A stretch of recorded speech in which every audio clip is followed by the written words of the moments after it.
Well,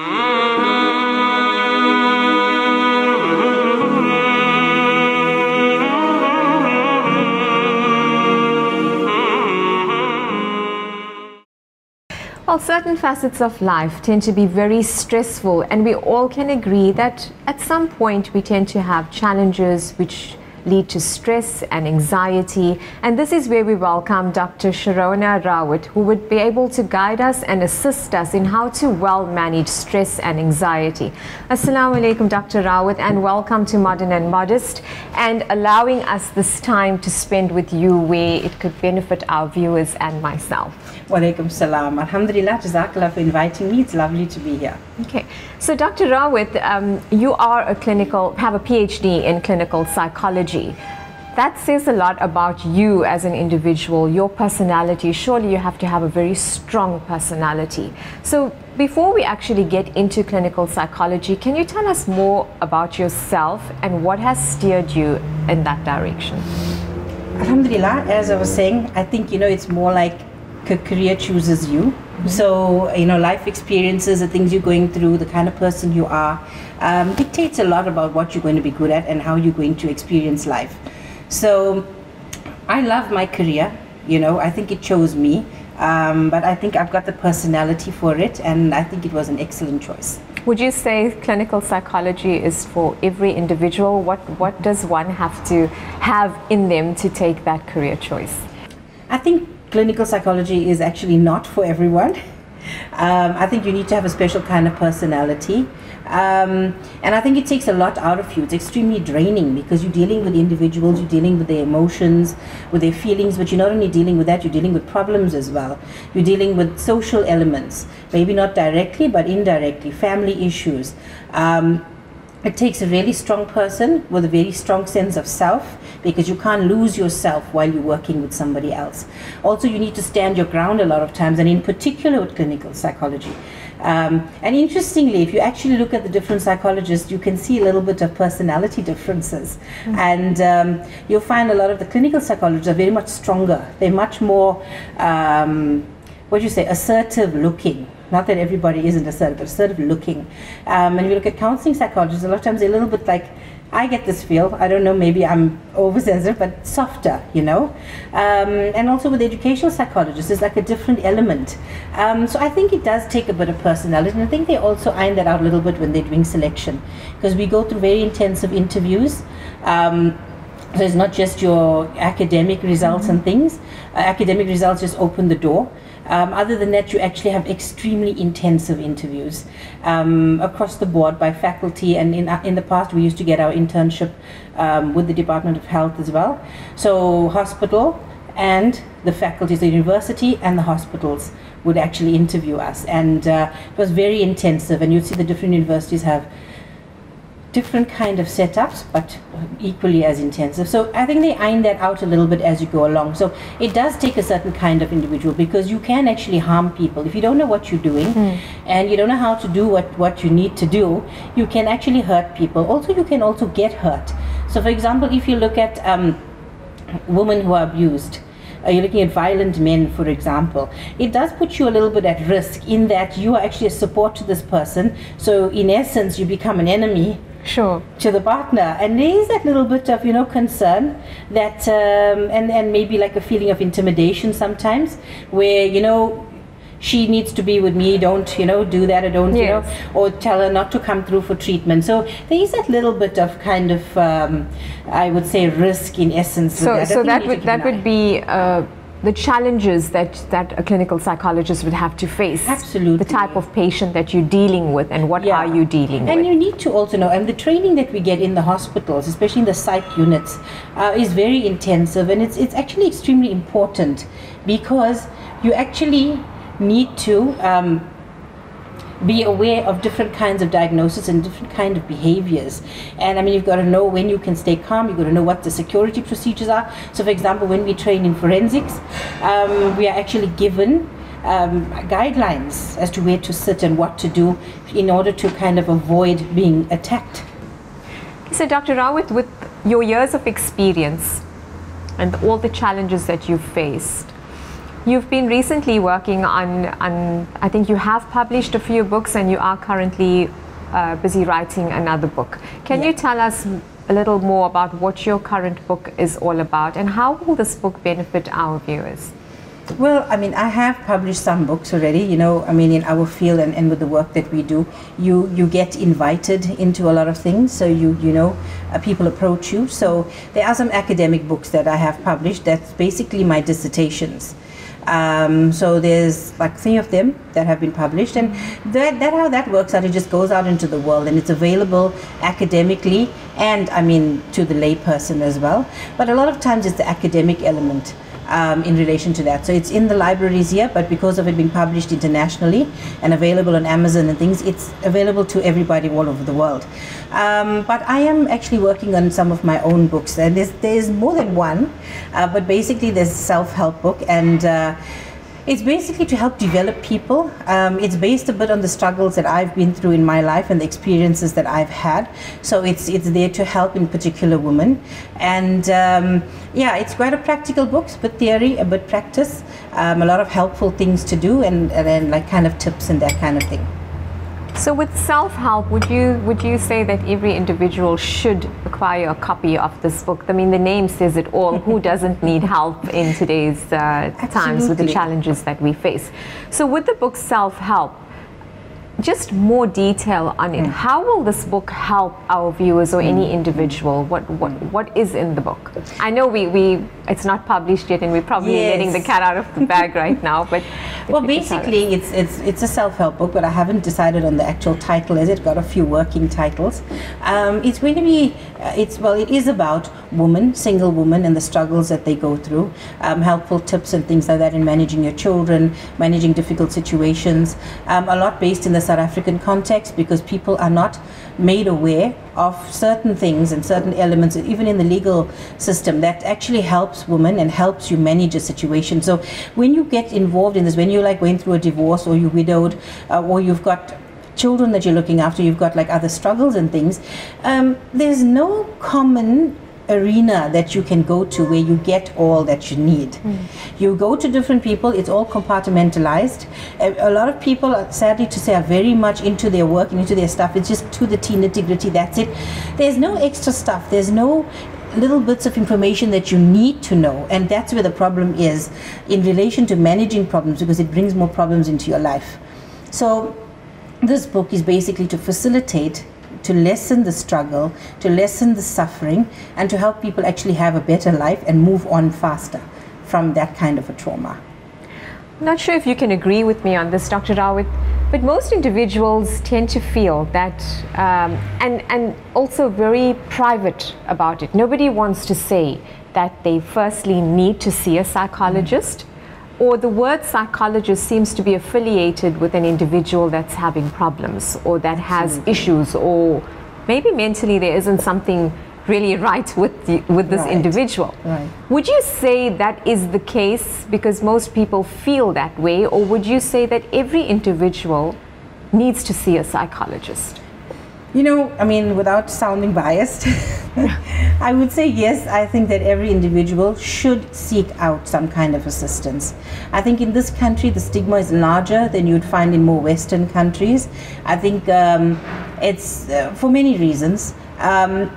However, I think that it is very useful because everybody goes through traumas and problems. There is no perfect childhood. There is no individual that's actually gotten through childhood with everything that they need and no problems, no worries, no issues. There's always something, there's always, because human beings are not perfect. So there's always something that needs to be resolved, whether it's large or whether it's small, is irrespective. So individuals do not need to have a clinical diagnosis to actually seek help, but to kind of improve your quality of life, to include your quality of living, your relationships with people, even your ability to earn, follow the career that you want, whatever it may be. Psychotherapy does help you with that, and I think that's an important thing for people to understand. So how do you think this, I mean, what can you do, or how are we able to change the mindset of people? Because the term psychologist in itself is daunting for many of us. How can we help people change this mindset that, you know what, I'm not necessarily crazy, or I'm not having major problems in my life, but hello, I need to take that time out, and this is going to benefit me by just sitting and having a cup of coffee with a professional that could just help me take off that edge or that burden, because we all tend to experience challenges. So how do we change this mindset? I think firstly by having like kind of interviews like this and programs that actually educate people, because I think people need to understand what it's about, and they need to understand that it is something of value. And I mean, that being said, like you mentioned now with the stigma and things, we are also in our training made aware of that, and we have guidelines as well. So we wouldn't, if I'm walking in a mall, I would not approach a patient of mine. So I would actually, if I have to walk past without saying anything, if they acknowledge me, then I would greet or say whatever. Because if I acknowledge them and they don't want anyone to know that they're seeing a psychologist, and the friend next to them says, oh, who is that? We have to say, that's my doctor. Okay, so what do you see her for? And you see, so it actually breaks confidentiality. So there's lots of little rules and things that we also follow that people don't understand, maybe don't realize, but ethical guidelines and boundaries are very important, and we follow them. So even in our training, that's actually given credence. So I think talking about it, publishing stuff, working on issues, having workshops, having people give talks and lectures and things about it helps a lot. Creating that awareness. Definitely. There's the only way to do that is to go out there and actually bring it up and speak about the things that people don't want to speak about. So Dr. Rao, with psychology or going and visiting a psychologist would affect everyone, young and old, and we need to also remind ourselves that our kids or those teenagers in high school, our matriculants, also need some type of assistance because of all the anxiety that we need to deal with, to take that edge off in helping them focus better on their matric exam coming up. Would you agree on that note? Absolutely. Anxiety is a huge issue when it comes to exams for all grades, but in particular for matric, because a lot of pressure put on people. And I mean, some individuals do have an anxiety issue, which actually can have a clinical diagnosis. So it is very important to manage it. Okay, so on that note, we'll take a quick ad break, and we'll be back with Dr. Rawat sharing some tips and advice on how to better manage anxiety and stress for our matrics prepping current.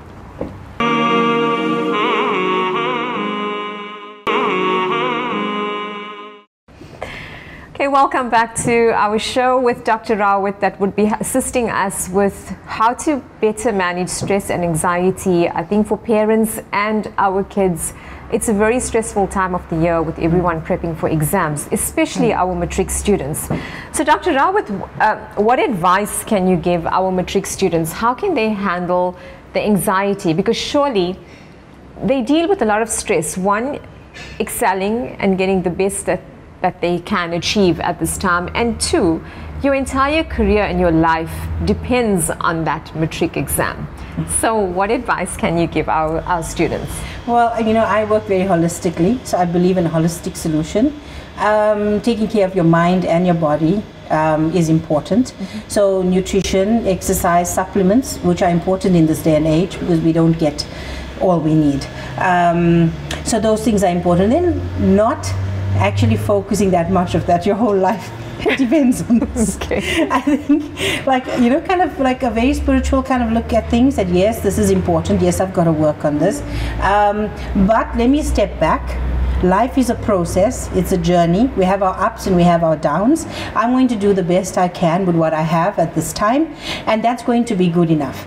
I think if we keep speaking to ourselves about that while still doing the work, we will be able to manage the anxiety and perform optimally. So I think that is your aim in the end, because anxiety is important. If you have no anxiety, you're not going to do well either. So you need a certain amount of anxiety, not in excess, not too little. So anxiety actually does play a positive role as well. Absolutely. I mean, if you think about it, if you're too relaxed at exam time and nothing gets done, isn't it? Yeah, so there's just a certain amount that you need. So that's the balance that we need to actually get in order to excel.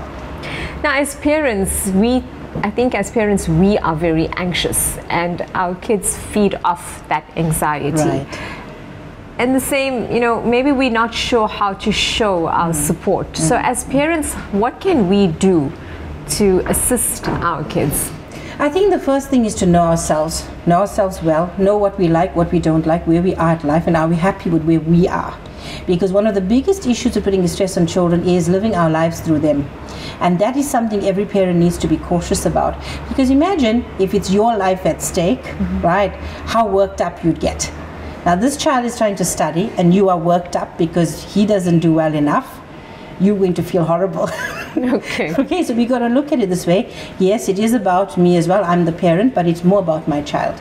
Because my child's success or failure actually affects my child first before it affects me. So if my job is to be a supporting role, I need to be a supporter in all avenues. So I can't take control sometimes and then support sometimes. I can't say this is how you need to study, when and where. This is what you need to do. This is the individual. The individual needs to know what they want, what works for them, and work with that. And your supporting role would be management. The supplements I spoke about, the meals on time, making sure that they're getting breaks, watching them. Oh, you've been, quite long. Why don't you take a walk a little? Or would you like a snack? So that is a supporting way of actually helping your child. And also, looking at other issues, if there's family issues, because a lot of times there are family issues in a home, other issues going on, to kind of just distance that from the individual that's studying for that time. And I think if a parent actually has a time frame, okay, it's 6 weeks that I'm going to have to do this for, it makes it more manageable. So in these 6 weeks, let's just keep everything away from this child who's trying to study. Let's not have the arguments around them. Let's keep things a bit peaceful. Let's step back. Let's put things on ice. Because if there's havoc going around the child all over in the home and they sense it, it's very difficult to concentrate. So I would say those are the areas where parents can help. Managing the environment, managing the child's needs and necessities. It's very much putting your child first. Absolutely, absolutely. So Dr. Rawat, what advice are you able to share with our viewers to have a healthy mind? I think, again, holistically, so looking at what goes in, how you functioning in this world, watching yourself, knowing yourself. If we don't know ourselves, we don't know what's wrong, we don't know there's an issue. Other people know it though, but we don't know it, and it causes a lot of problems. So I think knowing yourself is very important, and being able to ask for help. And being able to accept help, that's another thing. Individuals a lot of times I feel like, okay, it's okay to give, that's what we're supposed to do, and we're brought up a bit like that, but it's not okay to receive. No, not receiving. And what we're doing is we're actually shortchanging ourselves, but we're also shortchanging other people, because there is pleasure and reward in giving. And we are preventing somebody else from having that pleasure and reward of giving to us. So we need to step back and look at that as well. That's how the give and take works. And if you're able to do that, you find that your life actually runs a lot smoother. You sort things out quicker, because there's always problems in life. You just got to sort them out. The faster you sort them out, the better your life is. And the bigger the reality difference between what's out there in the world and what's in your mind, the less quality you have in your life. Okay, so just before we wrap up, a question I'd love to ask you. You're such an inspiring individual. What is your motto in life? My motto is love yourself. And why I say that is because you need to know yourself. You need to accept yourself. So I'm not saying love yourself blindly. Sure. I'm saying love yourself, know your weaknesses, know your strengths. Knowing your weaknesses is very important, because if you know your weaknesses, it doesn't make you vulnerable, it makes you stronger. If somebody mentions a weakness to you and you're aware of it and you've accepted it, it doesn't rub you up the wrong way because you're aware of it. That's true. You know what I mean? So I think that's the most important thing. Right. Thank you so much, Dr. Rawat. That was beautifully said. Love yourself, and it was really informative having you on our show today. Thank you so much for having me. Both young and old. Okay, we'll be taking a quick ad break, and we'll be back shortly on Modern and Modest.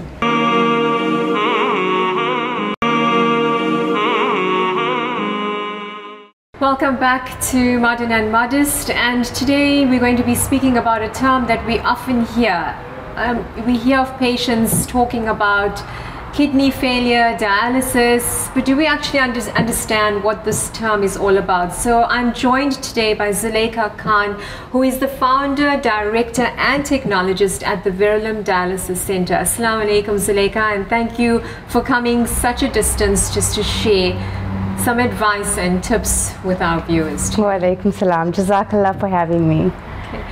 So Zuleika, with dialysis, being a technologist, founder, director, there's so much that's gone into it. But before we get to that, who is Zuleika Khan? Well, Zuleika Khan is firstly a mother of two beautiful children, a very passionate and devoted wife, but I'm also a mentor. I am a brand ambassador for the Sultan Bahu project. I am a brand ambassador for the Razu clothing collection. I am a multifaceted individual. But along with that, my passion lies in healthcare, and thus me and Verulam Dialysis Center was born.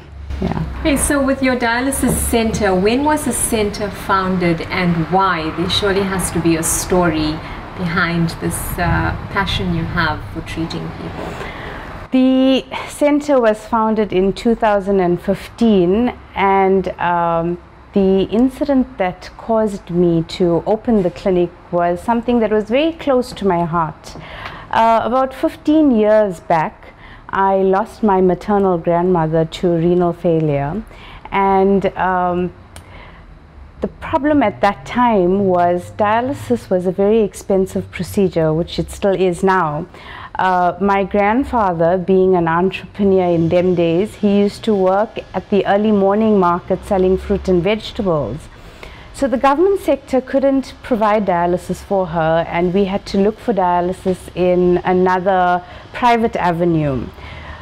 Bearing in mind that the cost of dialysis was quite expensive, we eventually faced a challenge where we couldn't afford the dialysis for her, and unfortunately we had to make a very difficult choice. And the one choice that I know pained my grandfather until I saw him in his last days was we had to take my grandma home to pass on, and there was nothing we could do. Everybody's hands were tied, and there was no other avenue we could go. There wasn't anybody that could help us to fund a dialysis, or we could go to the government state and ask them, you know what, if they can, you know, do a dialysis for us.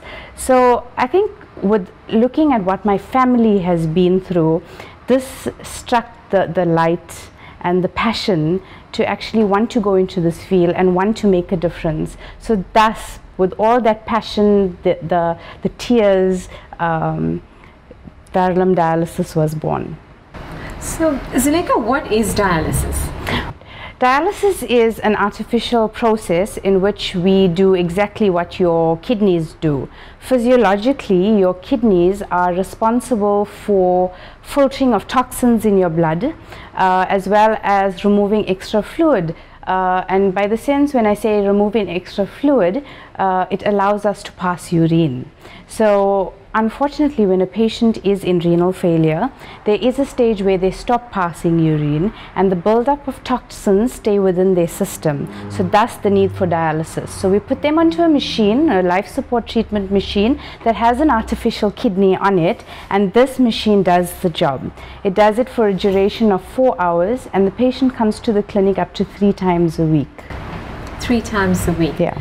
So you would continue with this treatment until? Well, there's 2 options. The first option would be transplantation, but that is very slow in South Africa currently, and I think this is due to the lack of education on all sectors, because a lot of people don't want to donate their kidneys. And the second thing would be dialysis right until the end. So we don't have much of a choice when you do go into renal failure. Zuleika, with you working in a private sector with so many individuals coming through to you, what do you think the stats, or do you know what the stats for renal failure in SA is? I mean, is it growing? Is it large? Where are we at? Okay, just recently, I'd say maybe in the last year or so, it was actually gazetted that no longer heart attacks are the #1 cause of death in South Africa. It was actually caused by diabetes and hypertension. Now, unfortunately, because if a patient is diabetic or they're hypertensive, they go into renal failure. So with the last stats that I know of, which was last year, there's about 20 to, and I'll just discuss this with KZN. There's about 22,000 patients going into renal failure every year in KZN. And the problem comes in, we do not have the facilities to actually house these patients. But a year back, there was an article issued in the Government Gazette to say that heart attacks were not the leading cause of death in South Africa. We've been preceded by diabetes and hypertension. So this is linked to renal failure, making it the largest cause of death in South Africa. So unfortunately, with KZN statistics, we have about 20,000 patients going into renal failure every year. And unfortunately, we lack the facilities for this. Okay, so what do individuals then end up doing, and where do they go? Basically what happens is, if you are not on a medical aid, we are forced to go to the government sector and try to get screened for dialysis. Unfortunately, with KwaZulu-Natal itself, we only have 5 hospitals that provide this life support treatment. There is a strict criteria that these patients need to undergo because of the masses coming in. And if they are not eligible for this program, the sad reality is that these patients have to go home to die. So this is where we come in. We come in because they need the dialysis, and we offer it to them on the private sector. But bear in mind, it is a very costly procedure and a lot of people cannot afford it. Okay, so coming back to renal failure, or should we say kidney failure, how can one identify, what are the symptoms that we need to look out for? You know, just, I mean, you never know if you are. I think the 2 most important signs and symptoms that an individual needs to look for is, if you are diabetic or you are hypertensive, you have to make sure that your disease is managed. For example, if I have a 40-year-old man that knows he's hypertensive but doesn't take his medication, 5 years down the line, he is going to be in renal failure. So those are the 2 things, being diabetic and hypertensive. So compliance is a very important part of it. If you are compliant, you may not lead there, or it might be a stagnant process getting there. The second thing is that you need to look at different other signs. If a patient is constantly tired, if they fatigue, they can't walk up a flight of stairs, and they constantly have that feeling of lethargy. So basically, you need to get tested and see what is the actual function of your kidneys at that stage. So what percentage should your kidneys be functioning that would be considered as normal, or an indication that you need to investigate further? Well, if you have to do a blood test, which is a simple common blood test, it's called a urea and electrolyte, we call it a UNE in medical terms, that blood test would basically tell you exactly how your kidney is functioning. Now, where dialysis comes in is only when your kidney is performing at 15% or less.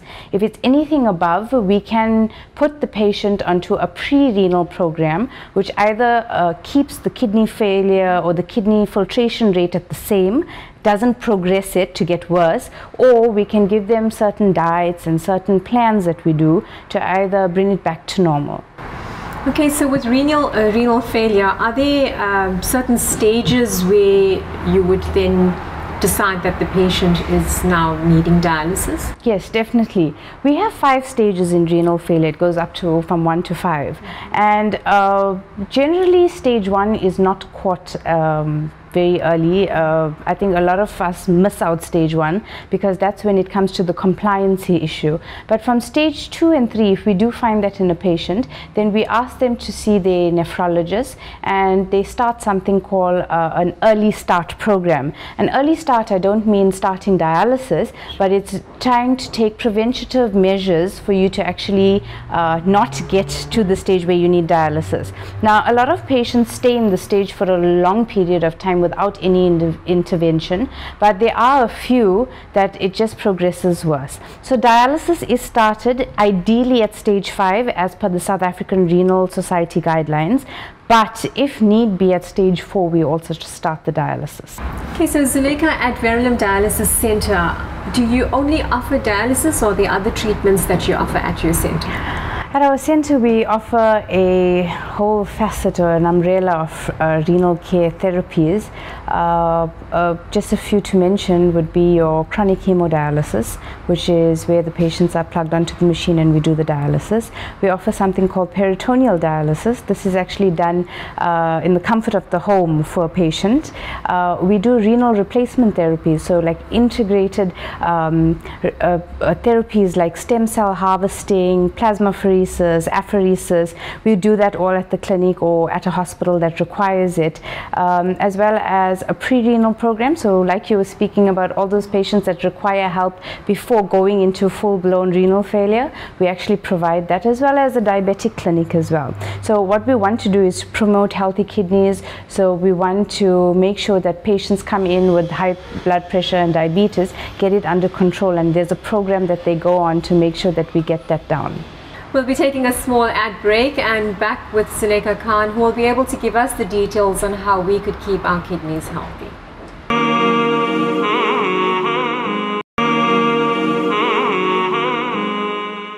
Okay, so Zuleika Khan, you mentioned Verulam Dialysis Center offering more than just dialysis. And diabetics seem to be play a major role in renal failure, hence you have the diabetes center. So can you share with our viewers, because there's just so many of us that are diabetic, and I think South Africa's got large stats to prove that with our diets and so forth. So how does how do you assist your patients at your diabetes center to avoid having their kidneys go into renal failure? I think the first thing that a patient themselves need to realize is I am diabetic, and if they have to accept it, it makes it a little bit more easy for the patients to embark on this program.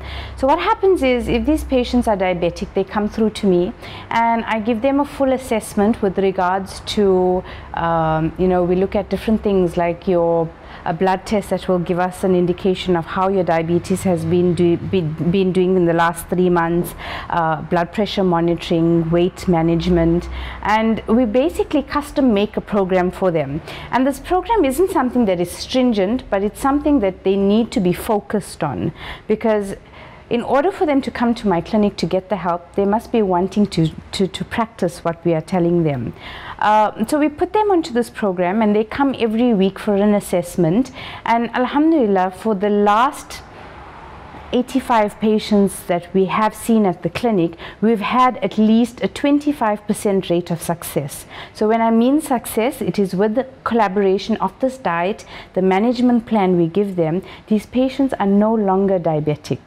So it depends on how focused and how fast or how hungry you are to make sure that you get rid of this disease so that you can live a better lifestyle. So we work with the families, we work with the individual themselves, because as much as diabetes can affect one individual, but for a father, it affects his entire family, because his wife has to now prepare different meals for them. His kids need to they have to realize that daddy gets tired, he can't play with them anymore. But there is a reason to this. So we call it holistic treatment, where we don't only treat the patient, but we counsel the family as well. So how long ago did you add the diabetes clinic to your dialysis center? We've added it about 2 years ago, and it has been doing quite well.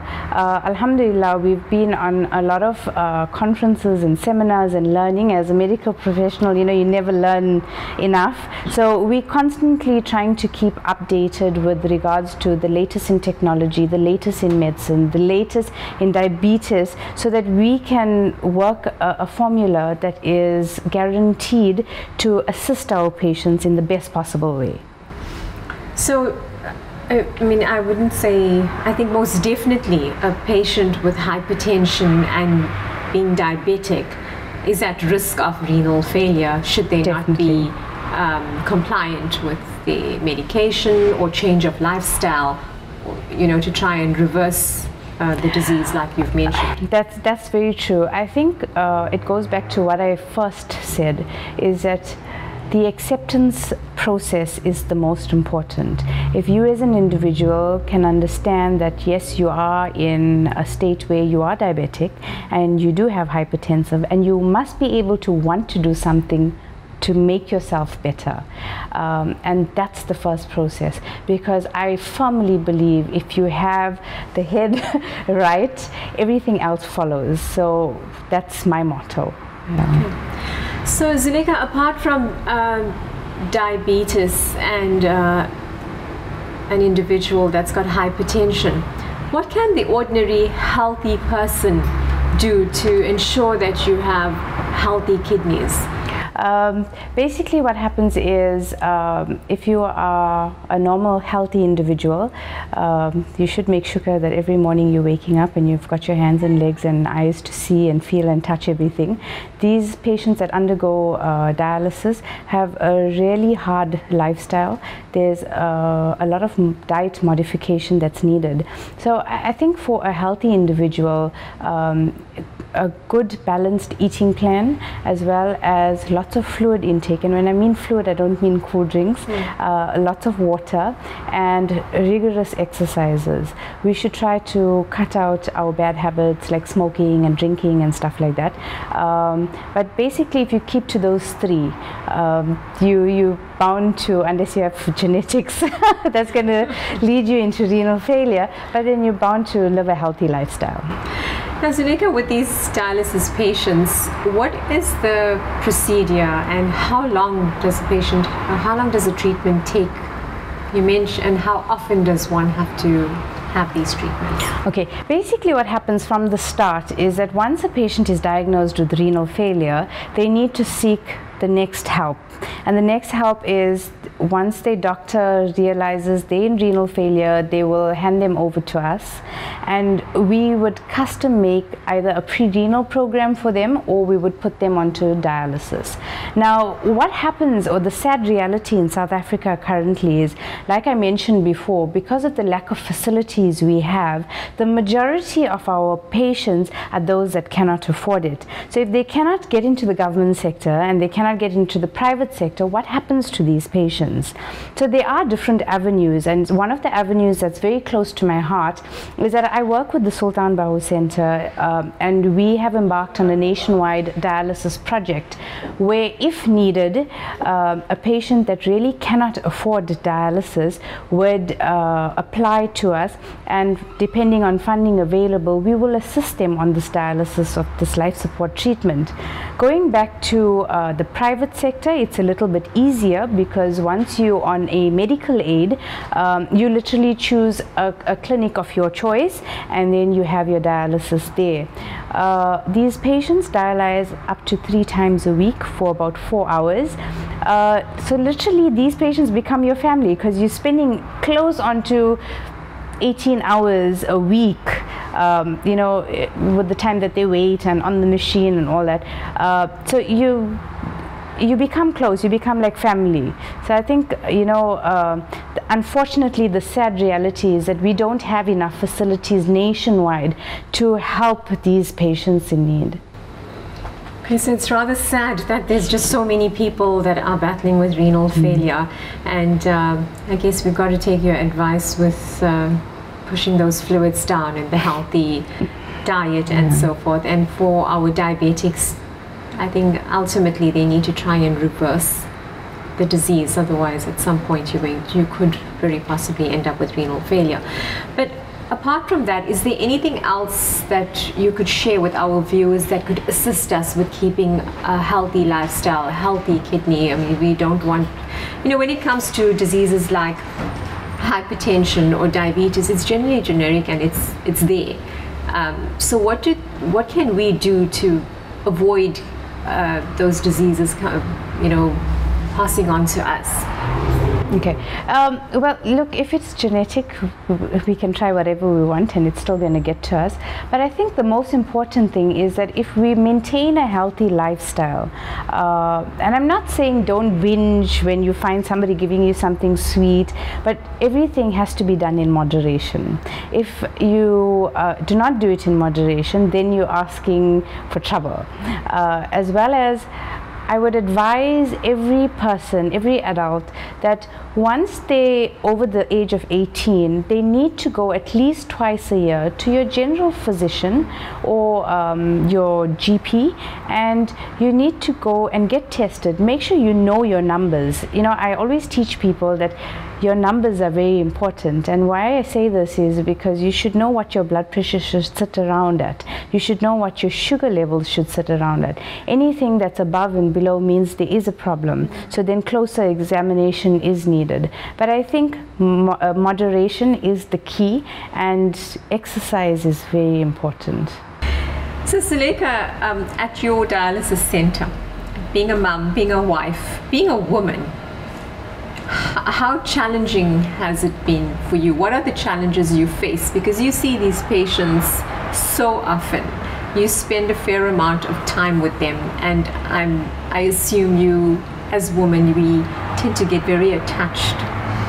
And at some point, these patients can only receive treatment until you can't treat them any longer. And how has this been for you in all your years at the dialysis center? We're generally very emotional characters, being women. These patients come to me for at least 18 hours a week. When I have nothing to do, they call me and they tell me all their stories and activities from the week. So you become like family. And the sad part is that when we lose these patients, it affects us, I think, emotionally and mentally, because can you imagine spending the last 10 years with somebody and then the next day they're not here? Those are one of the challenges that I face being a woman. But I think another one that I do face is the dialysis industry is predominantly male dominated. So in order for me to have stepped out and make my mark, I had to work twice as hard as any other individual, being a woman and owning a dialysis clinic. So where somebody would work half the day, I had to work like 2 days to make sure that I can prove to my colleagues that I can do equally the same, if not better. So thus my passion still lies at this clinic, and I don't think I'm going anywhere. I love what I do, I'm passionate about what I do, and that's it. Verulam Dialysis Center is me, and I'm going to be staying. Yeah. We can hear all that passion as you speak to us.